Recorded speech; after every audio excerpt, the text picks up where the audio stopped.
Hey guys, welcome to our Skoolie.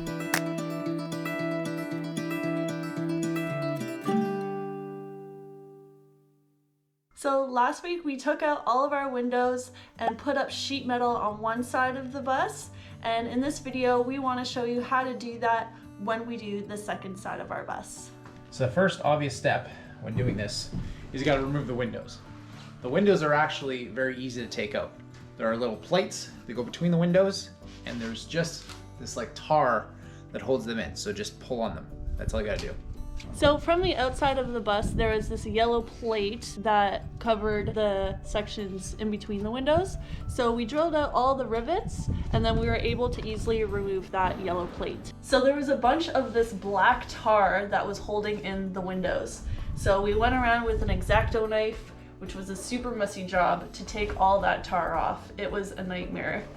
So the next thing we did is we removed on the top every second rivet. We saved a lot of time and a lot of money on rivets by doing it this way. And then we removed all the rivets all the way around the edges. So we found the easiest way to take the rivets out is to drill the squished end, and then we have a punch, and we're holding it with a vice grips because I've smashed my hand so many times that I don't feel like doing that anymore. And so we just line it up. Take a medium weight hammer, not too heavy, you don't need too heavy. And there is your rivet. So this is what it'll look like when you take out all the windows and all the plates in between those windows. So for each side of the bus, we have 3 sheets of sheet metal. We have 16 gauge galvanized sheet metal, and we got it cut at the shop we bought it from. So we measured exactly what we needed, so he was able to pre-cut them for us. When we measured for our sheet metal, we decided we wanted to line up our seams of the sheet metal with the seams that are already on the bus.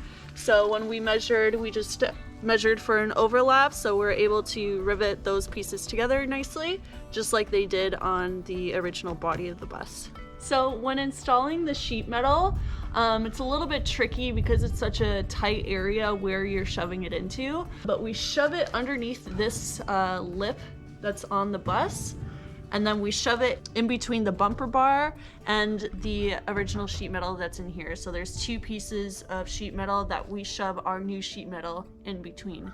So by putting it in that way, it sort of shingles the new piece of sheet metal. So it's underneath this part, so any water will drip over this, and then it will drip in between the bumper bar. It has some water gaskets for the water to fall through, so no water will get inside of the bus.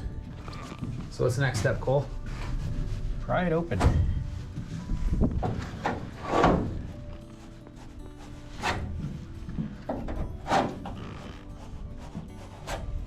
So we've taken this skinny bar to pry it open where we need to shove in that sheet metal, but the tricky part is up top here, because this is like 3 metals of bent metal.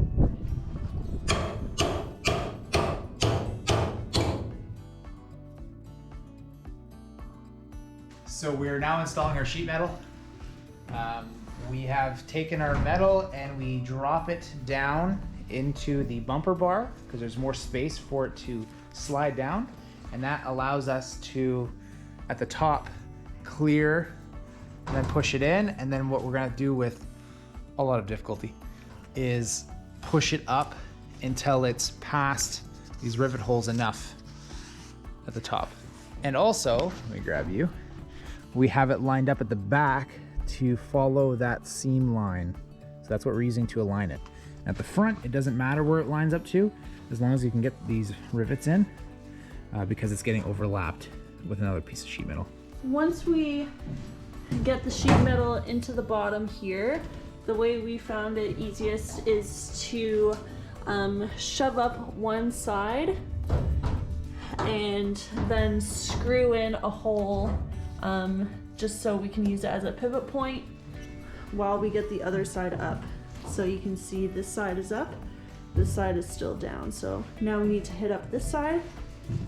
And the way we're doing that is taking out some rivets at the bottom of this bumper bar and then using this Teflon piece to hammer up the sheet metal.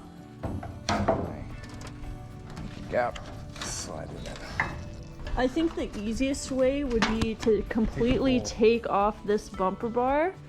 Just slide it up. Boom, and boom, slide boom. it up, tack the top, and then put the bumper bar on top. But that way you have to take off all the rivets, and then again you're, gotta pay for all those rivets to put back. So, and then we take this and just damage our bus a little bit and push upwards.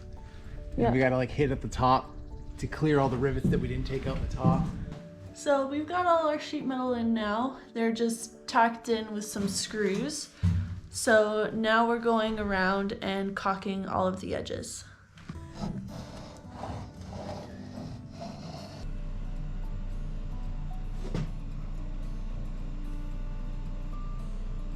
So we got two different kinds of rivets for doing the sheet metal on the sides, just because we needed two different grip strengths. The grip depends on how much material it's going through. So in some areas it's only going through 3 pieces of sheet metal, and in other areas it's going through 5.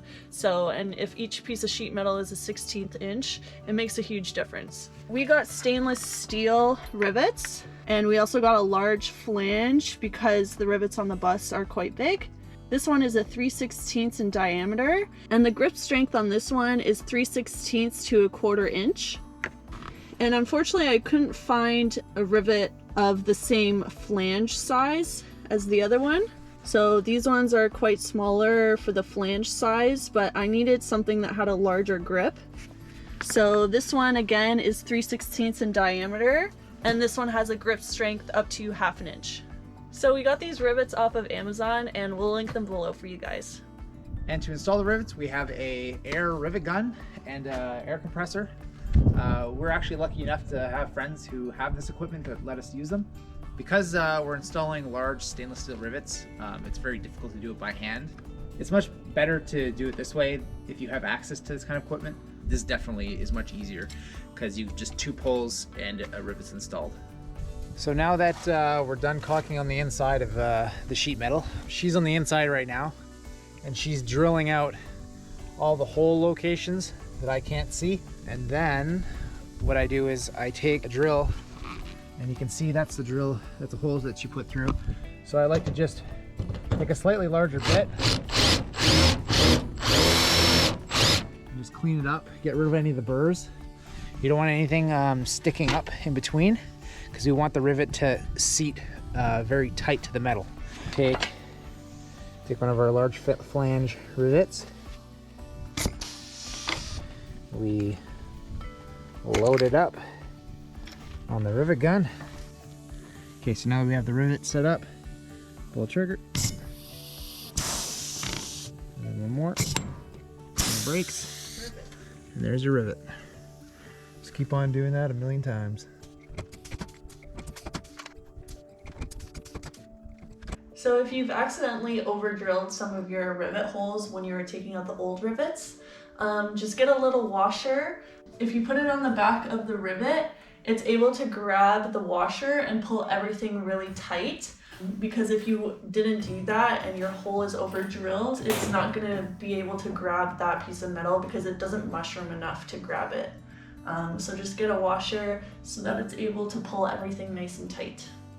Pro tip: when taking out the top rivets, if you hit them really hard and have beveled the rivet holes, a good way to get them back without making a whole bunch of damage is take a ball peen hammer and then take another hammer. And I think that's like the best way to kind of mushroom them back without doing a whole bunch of damage. If you're really precise with one of these, you can hit them perfect, but I can't for the life of me. So this is a bit better, less damage, and it'll look cleaner when you do it. So this is what it looks like when you've completed putting up your sheet metal and riveting all the rivets. It looks pretty good, huh? We hope this video helped you in any way. If you have any further questions, we'll be happy to answer any of those questions in the comments down below. Click this card right here to watch the rest of our Skoolie builds start to finish, and thank you so much for watching. Bye.